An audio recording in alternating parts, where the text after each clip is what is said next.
So ఇప్పుడు last but not the least మేము ఇంకా మన్మధుడు 2 హ్యాంగ్ ఓవర్లో ఉన్నాం సార్, లేడీస్ అందరము. But totally contrast role. And like I said we should mention Bigg Boss season 4 మీరు host చేస్తూ ఒక పక్క ఇటు వైపు వచ్చి వైల్డ్ డాగ్ షూట్ చేస్తే it's not very easy to balance both. లాక్డౌన్లో షూటింగ్ స్టార్ట్ చేయడం and at the same time ఇంత సక్సెస్ఫుల్లీ ఫినిష్ చేసుకోవడం.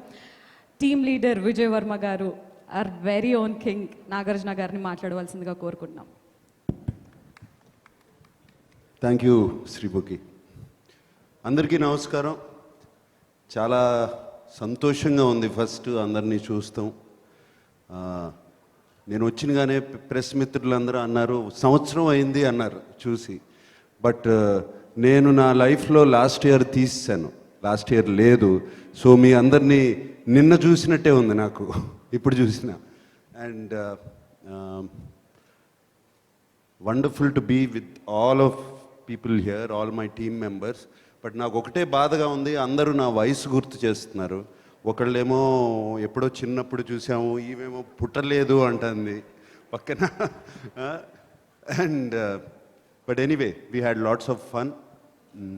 నా టీమ్ మెంబర్స్ యాక్చువల్ పేర్లు అసలు నాకు గుర్తుండవు, కన్ఫ్యూజింగ్గా ఉంటుంది. నేను ఎప్పుడు కాలేబ్, హశ్వంత్నేమో యశ్వంత్ అండ్ అలీ, రుద్ర ఇలాగే పిలుచుకున్నాను. అండ్ ఆర్య,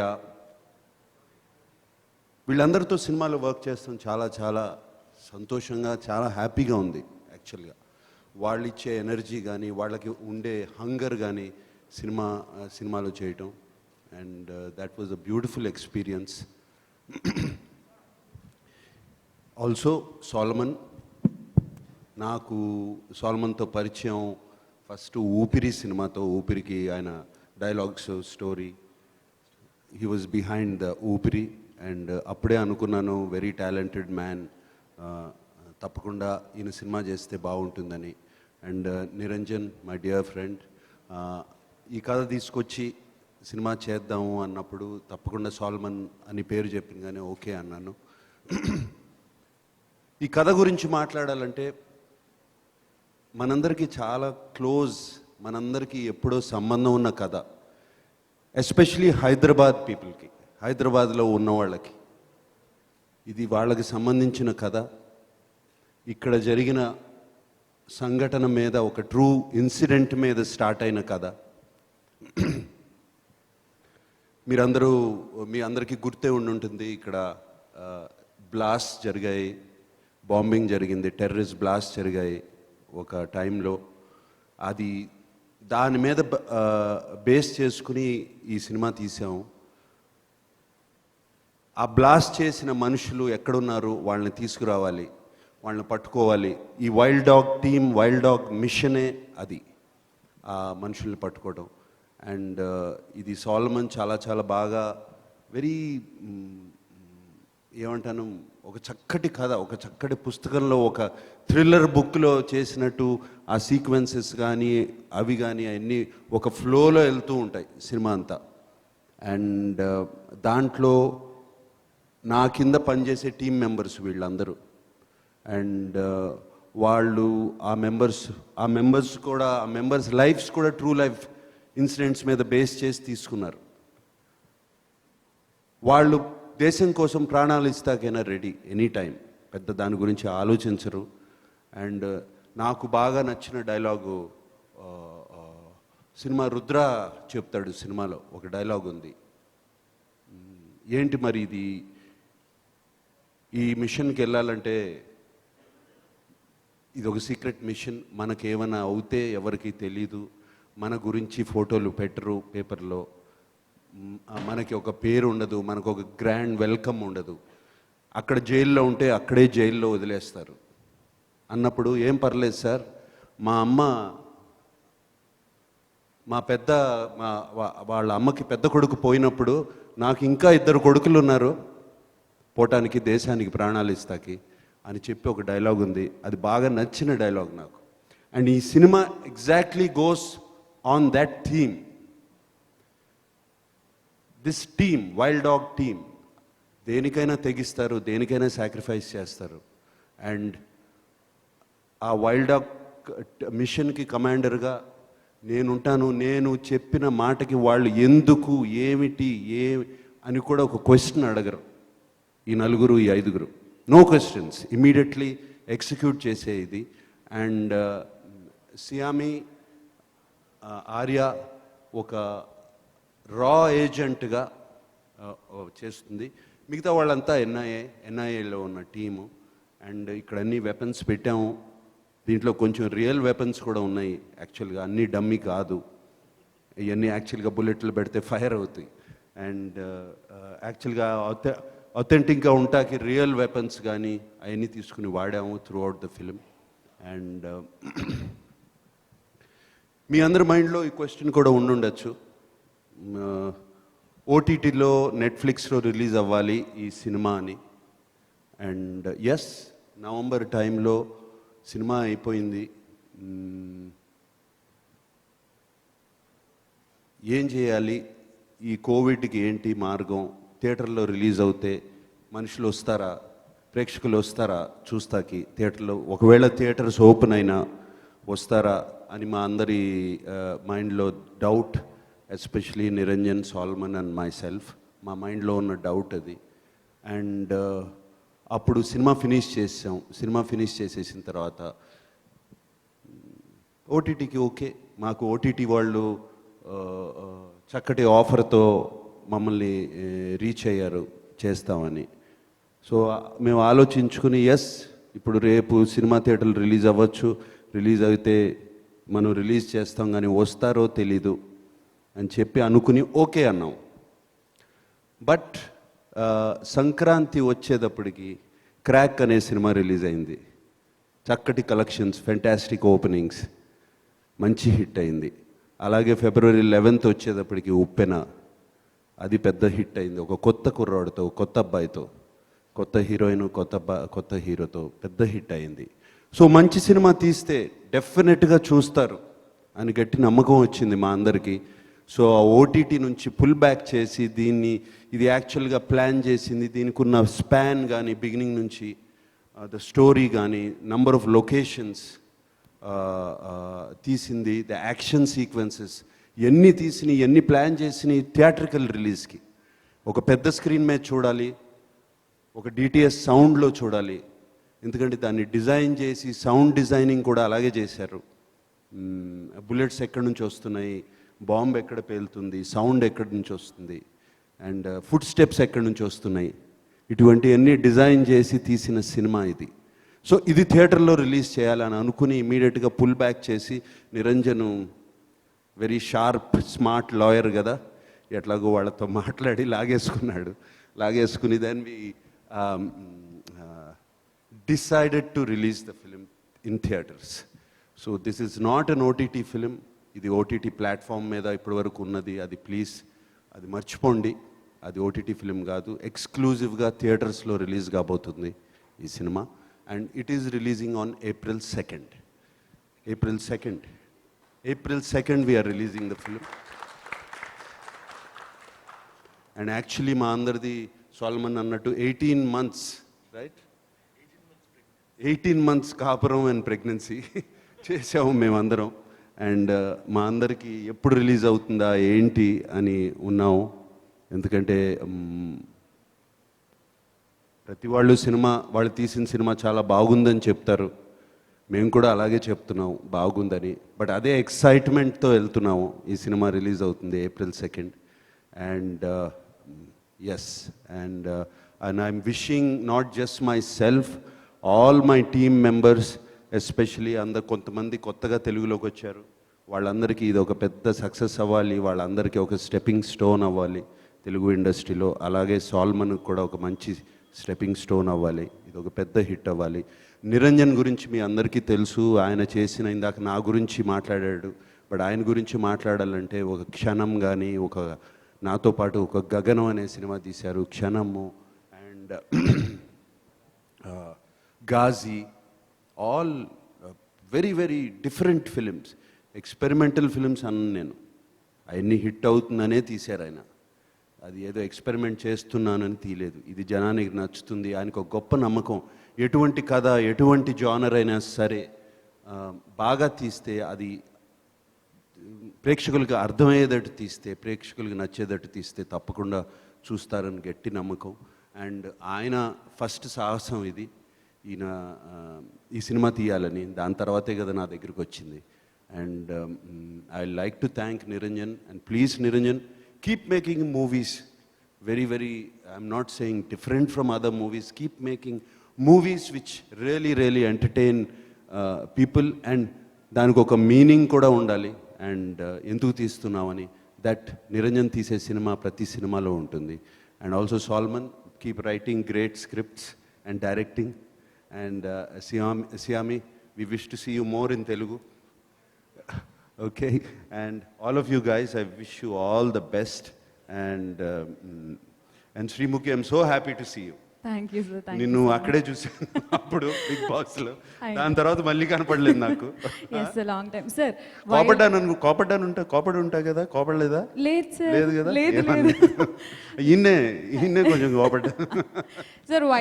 వైల్డ్ డాగ్ లాంటి సినిమాకి స్టంట్స్ చాలా ఇంపార్టెంట్. అండ్ శ్యామ్ కౌశల్ గారు అండ్ అలాగే డేవిడ్ ఇస్మలోన్ అని ఫాస్ట్ అండ్ ఫ్యూరియస్ కి కూడా చేశారు. వాళ్ళిద్దరి గురించి శ్యామ్ కౌశక్ గారు. అండ్ ఆయనకున్న ఒకసారి మీరు IMDbలో కానీ ఎక్కడ కానీ మీరు ఆయన పేరు టైప్ చేస్తే, ఆయన ఫిల్మోగ్రఫీ చూస్తే, హాలీవుడ్ సినిమాలే కాదు, ఈవెన్ హిందీ ఫిలిమ్స్లో the type of films is done is incredible. And ఆయన ఒక పెద్ద ఎసెట్. అలాగే తమన్ మాకు బ్యాక్గ్రౌండ్ స్కోర్ చేస్తున్నారు ఈ సినిమాకి, ఆయన ఒక పెద్ద asset. And Shaneil is incredible. నేను అసలు ఆ పంచెస్ ఎలా పట్టుకుంటున్నావు, ఎలా పరిగెత్తున్నాడు కెమెరా వెనకాల, మనుషుల వెనకాల కెమెరా పట్టుకుని, ఇట్ ఈస్ ఇంక్రెడిబుల్. అండ్ మేము రెడీ అనే లోపలే ఆయన రెడీ అంటున్నాడు. And thank you Shaneil for actually you gave us the energy, you didn't let us rest actually. And I thank everybody. చక్కటి ఎక్స్పీరియన్స్. కోవిడ్లో డిప్రెషన్ అని కాదు, ఒక డిప్రెషన్ అని రాదు. అంటే ఎప్పుడు ఏదో లాస్ట్ 35-37 ఇయర్స్ నుంచి ఏదో ఒకటి చేస్తాం, ప్రతిరోజు షూటింగ్కి వెళ్తాము, లేకపోతే ఏదో ఒకటి దేని గురించో ఆలోచిస్తాము. అది ఏదో yes, I enjoyed my home, family, everybody very much. But ఏదో ఒక అంటారు చూడండి, ఒక వెలితి ఉంది. పొద్దున్న నుంచి సాయంత్రం వరకు ఇంట్లోనే కూర్చోవటం, ఆ టైంలో ఒక డిప్రెషన్ సెట్ అవుతుంది ఎనీ టైంలో అన్న టైంలో నిరంజన్ షూట్ రెడీ అన్నాడు, నేను రెడీ అన్నాను. అండ్ షూట్ స్టార్ట్ చేసాము. షూట్ స్టార్ట్ చేసినప్పుడు నాకు అనదర్ ఫెంటాస్టిక్ ఫీలింగ్ ఈజ్, ఆ రోజున షూటింగ్ స్టార్ట్ చేసి మేము షూటింగ్కి వెళ్ళినప్పుడు అక్కడ light boys and all the daily wage workers వాళ్ళు చూసి నాకు అందరూ నమస్కారం పెట్టారు. నాకు కొంతసేపు అర్థం కాలేదు ఎందుకు ఇంత స్పెషల్గా పెడుతున్నారని. తర్వాత అర్థమైంది షూటింగ్ వాళ్ళకి ఎంత important, everyday daily wage workers వాళ్ళకి ఎంత ఇంపార్టెంట్ అని. అండ్ నాకు నిజంగా అది అనుకుంటే గూస్ బంప్స్ లాగా వచ్చాయి. And I'm very happy that I could start shooting. And yes, మాలో కొంతమందికి కోవిడ్ వచ్చింది, పోయింది, వెళ్ళింది. అండ్ సో లక్కీలీ ఎవరు సీరియస్ అవ్వలేదు. We're fortunate. మేము మనాలి వెళ్ళాము 30 days, అంతా తిరిగి వచ్చాము. బాంబేలో, పూణేలో అంతా తిరిగి వచ్చారు మా వాళ్ళంతా. And I'm very thankful, grateful. ఎవరికి ఏం అవ్వలేదు. బట్ యాక్చువల్లీ చెప్పాలంటే మా అందరికీ కోవిడ్ టైంలో, correct me if I'm wrong, it has been a blessing for all of us, this film, to work and to spend the time together. It was a beautiful experience. And ఈ experience, ఈ energy, I'm very sure it will transform and transcend in to the movie. And it will show its results on April 2nd. Thank you very much. మీరు ఏమైనా questions ఉంటే please అడగండి. We are all ready to answer. Yes, so media question and answer session ఉంది.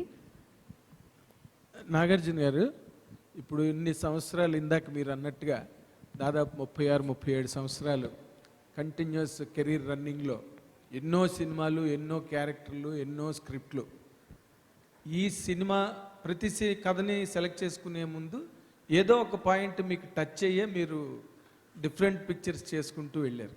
ఈ film script మొట్టమొదటి director మీకు narrate చేసినప్పుడు what is it that has really touched you? What is it has touched మీ? ఇందాక నేను చెప్పినట్టు ఇది మన హైదరాబాద్. నాకు హైదరాబాద్ అంటే పుట్టినిల్లాగా.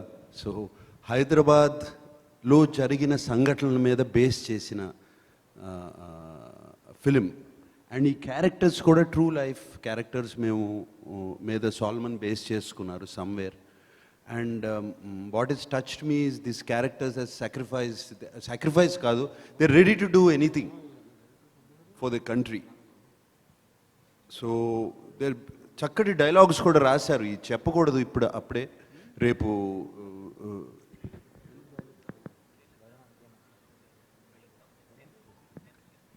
Trailer April 10th March 10th release అవ్వబోతుంది. సో ట్రైలర్లో చూస్తే మీకే అర్థం అవుతుంది. I don't want to reveal this thing. Touch చేసింది అదే. మనకు ఆల్రెడీ ఈ సబ్జెక్ట్ మీ అందరినీ టచ్ చేసింది, నన్ను ఒక్కడనే కాదు, మీ అందరినీ టచ్ చేసింది. తెలుగు వాళ్ళు ప్రతి తెలుగులో మాట్లాడే ప్రతి మనిషిని టచ్ చేసింది. సో అండ్ సో డెఫినెట్గా మీ అందరూ కనెక్ట్ అవుతారు ఈ సినిమాకి. సో నేను అలాగే కనెక్ట్ అయ్యాను సాల్మన్ కథ చెప్పినప్పుడు, అందుకనే ఈ సినిమా చేయడానికి ఒప్పుకున్నా. ఛాలెంజ్ ఏమైనా ఫేస్ చేశారా క్యారెక్టర్ చేయడంలో కానీ, ఆ క్యారెక్టర్ని మీరు రిసీవ్ చేసుకుని ప్రజెంట్ చేయడానికి? ఛాలెంజ్ అనేది ఏమీ ఫేస్ చేయలేదు. When you love something it's not a challenge. And నేను ప్రతిరోజు ఎంజాయ్ చేశాను. అది ఛాలెంజ్గా నేను అనుకోలేదు, మేమెవ్వరూ అనుకోలేదు. మేమందరూ ఎంజాయ్ చేస్తూనే ఒక బ్లెస్సింగ్గా తీసుకుని పనిచేసాం ఈ సినిమా. ఈ డైరెక్టర్ ఆ టైటిల్ చెప్పినప్పుడు మీరు ఎలా ఫీల్ అయ్యారు? అంటే ఇంకేమైనా చేంజ్ చేద్దామని ఏమైనా అనుకున్నారా? అంటే టైటిల్ చెప్పగానే అందరూ సర్ప్రైజ్ అయ్యారు.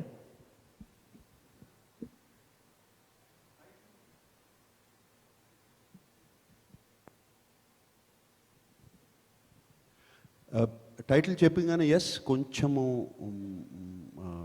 సర్ప్రైజ్ అయ్యాను. బట్ ద రీజనింగ్, వాళ్ళు ఇచ్చిన రీజనింగ్, సాల్మన్ కానీ నిరంజన్ గారు కానీ ఇచ్చిన reasoning was perfect. Wild dog అనే మీరు యాక్చువల్ దాని బ్యాక్గ్రౌండ్ చూసుకుంటే, wild dog in the jungle, అది it can hunt any kind of a prey. ఒక వైల్డ్ డాగ్స్ ఒక 4-5 కలిపి ఒక సింహాన్ని కూడా చంపగలవు. They will hunt till the end. అసలు గివప్ అనేది ఉండదు. దాన్ని చంపి దాన్ని క్యాప్చర్ చేసే వరకు అది స్టాప్ చేయదు. So that is why this is that kind of a game. ఒక హంట్.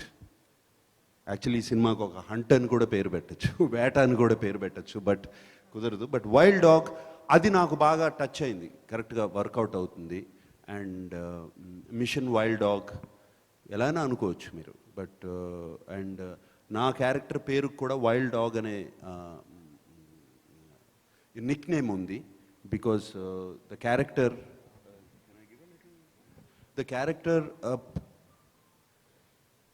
హ్యాస్ నెవర్, అంటే ఎప్పుడు ఎవరిని ఎనీ టెర్రరిస్ట్ని కానీ ఎనీ కల్ప్రిట్ని కానీ వెళ్ళినప్పుడు he never takes them alive, అక్కడికక్కడ ఫినిష్ చేసేస్తాడు. So that is the reputation he has. So అక్కడి నుంచి వాళ్ళ టీం మెంబర్స్ అందరూ వైల్డ్ డాగ్ అని పేరు పెట్టుకున్నారు అతనికి.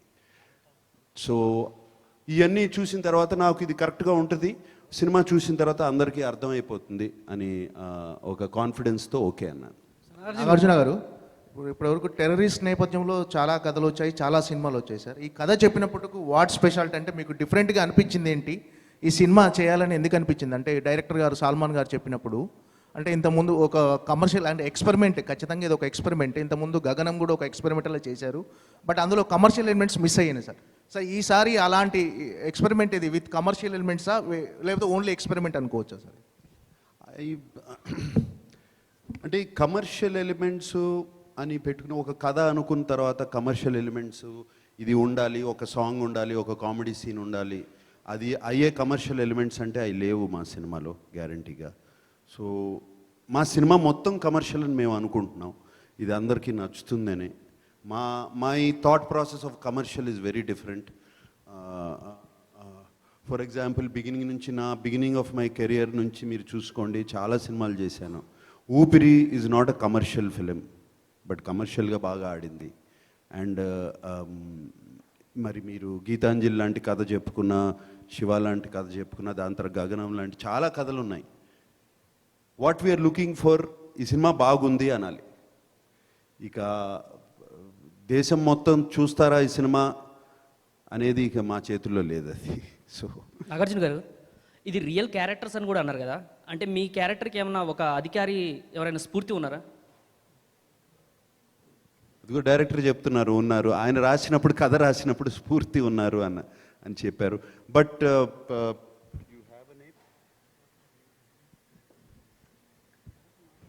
సో ఈ వాంట్స్ టు రివీల్, సినిమాలో రివీల్ చేద్దామని, ఇప్పుడే వద్దని.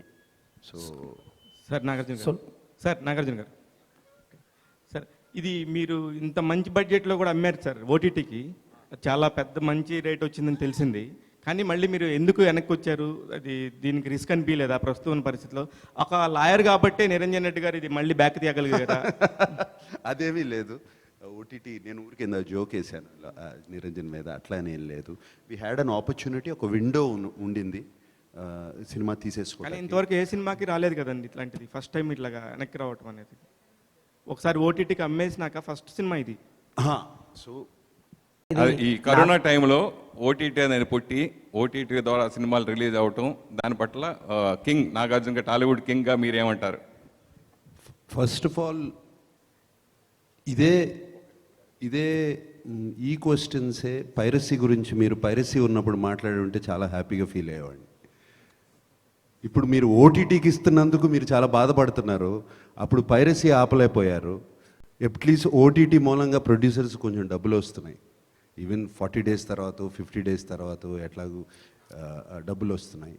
అండ్ మీరు అడిగిన క్వశ్చన్ ఏంటండి ఇప్పుడు చెప్పండి. ఏం లేదు, ఈ కరోనా టైంలో ఓటీటీ అనేది అంటే థియేటర్స్ పై ఓటీటీకి ఎక్కువ మంది నిర్మాతలు వెళ్ళడం అనేది, మీరు ఒక టాలీవుడ్ కింగ్గా మీరు ఏం ఫీల్ అవుతున్నారని అడుగుతున్నాను సార్. నిర్మాతలు ఎక్కువ ఓటీటీకి వెళ్తామా? Yes, it is today. మీరు ప్రొడ్యూసరే కదా సార్? రైట్, డెఫినెట్గా. ఇవాళ అంటే ఆఫ్టర్ రిలీజ్ అంటున్నారా? బిఫోర్ రిలీజ్ చాలా తక్కువ కదండి, చాలా తక్కువ వెళ్తున్నాయి సంతోష్. బిఫోర్ రిలీజ్ వెళ్ళాయి, కొన్ని సినిమాలే వెళ్తున్నాయి. అండ్ అందరికీ మంచి రేట్ ఇవ్వరు. సో వీఆర్ లక్కీ, చాలా మంచి రేట్ ఇచ్చారు మాకు, అందరికీ ఇవ్వరు. So it's a new way. ఇది కొత్త టెక్నాలజీ, కొత్త పద్ధతులు కొత్తవి వస్తున్నాయి. మొన్న ఒక 5 years బ్యాక్, ఒక 10 years బ్యాక్ ఫిలిం ఒక్కటే వాడేవారు. ఫిలిం నుంచి డిజిటల్కి వచ్చేసాము.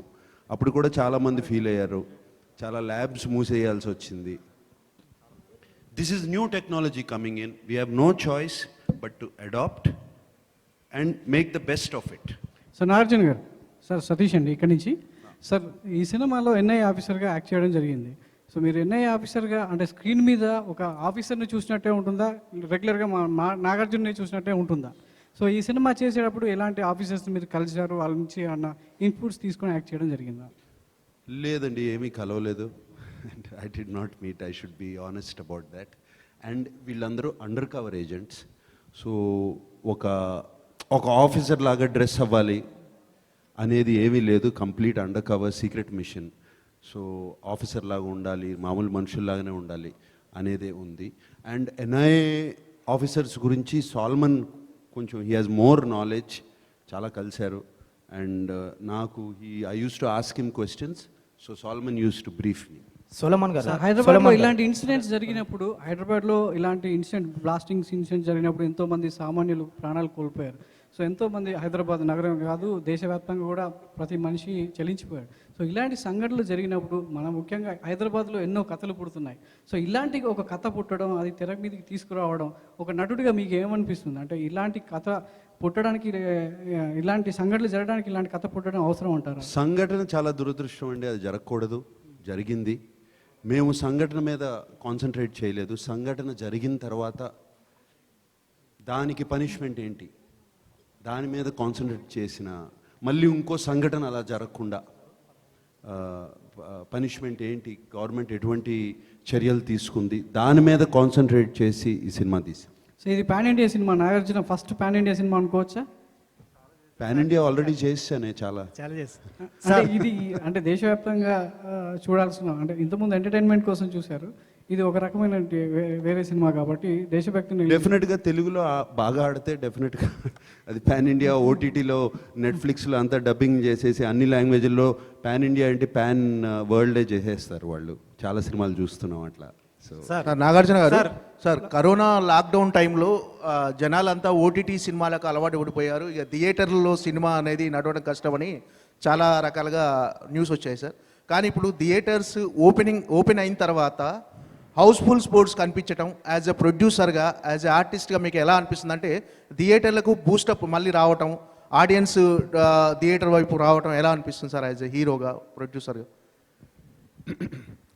ఎప్పుడు అంటే మాకు ఇందాక నేను ఒక డౌట్ ఉందన్నాను, థియేటర్లు రిలీజ్ అవుతే కరోనా వైరస్ కోవిడ్ ఈ పాండమిక్ వెళ్ళిన తర్వాత వరకు, వెళ్ళిపోయిన తర్వాత మనం వదిలేసి వెళ్ళిపోయే వరకు రాదు అని ఒక డౌట్. బట్ థియేటర్స్కి జనం అసలు రారు అనేది ఎప్పుడు డౌట్ లేదు. ఇండియాలో ఉన్న 2 religions other besides the main religion, the 2 other religions are cricket and movies. ఇది అందరికీ, ఇవి లేకుండా మన భారతదేశ ప్రజలు ఉండరు. అండ్ డెఫినెట్గా క్రికెట్ ఇప్పుడు రేపు ఐపీఎల్ జనం లేకపోయినా, రేపు ఈ కోవిడ్ అయిపోయిన కానీ ఐపీఎల్ ఓపెన్ అవుతే స్టేడియంస్ అన్నీ ఫుల్ అయిపోతాయి, అక్కడికి వస్తారు చూస్తారు.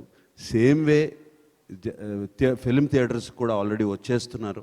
ఇంకా పాండమిక్ కూడా వెళ్ళిపోలేదు, వెళ్ళిపోకుండానే వచ్చేస్తున్నారు. And I'm very happy about that. And నాకే కాదు, ఫిల్మ్ ఇండస్ట్రీకి దీని మీద చాలామంది they have been depending on this, వాళ్ళందరికీ హ్యాపీ న్యూస్ ఇది. నాగార్జున గారు సెకండ్ ఈ సినిమాకి సీక్వెల్ చేసే అవకాశం ఉందా సార్? సార్ సెకండ్ మీరు వస్తున్నారు, 16 చైతన్య వస్తున్నాడు ఒకే నెలలో. గతంలో అలాగా నాన్నగారితో మీకు జరిగినట్టుంది సార్, మళ్ళీ ఇప్పుడు మీకు జరుగుతుంది, ఇది ఎలా ఫీల్ అవుతున్నారు సార్? ప్లస్ ఇంకోటి బంగారాజు గురించి క్లారిటీ ఒకటి ఏంటి ఇప్పుడు 16 తను వస్తున్నాడు అంటే ఏంటి ప్రాబ్లము? లేదు ఇద్దరు ఒకేసారి రావడం అన్నది గతంలో నాన్నగారితో మీకు జరిగింది, మళ్ళీ ఇప్పుడు జరుగుతుంది, హ్యాపీయే. మీరు ఎలా ఫీల్ అవుతున్నారు? ఇంకోటి బంగారాజు ఎప్పుడు, దాని గురించి క్లారిటీ. ఆ 2 నేను ఎలా ఫీల్ అవుతున్నానా, నాది 4 వారాలు ఆడాలి, 2 వారాలు కాదు అని ఫీల్ అవుతున్నాను. అండ్ బంగారాజు ఎస్, సంక్రాంతికి ప్లాన్ చేస్తున్నాం. ఈ సంక్రాంతికైనా అట్లీస్ట్, లాస్ట్ సంక్రాంతికి కుదరలేదు, ఈ సంక్రాంతికి మళ్ళీ స్టార్ట్ చేసా, జరుగుతున్నాయి. సో హోప్ఫుల్లీ అన్నీ వర్కౌట్ అవుతే by June July shooting start చేద్దామని. Okay, thank you. సో నాకు సార్ ఇందాకే మీరు అనౌన్స్ చేయడం జరిగింది రిలీజ్ ఇస్ ఆన్ April 2 అని.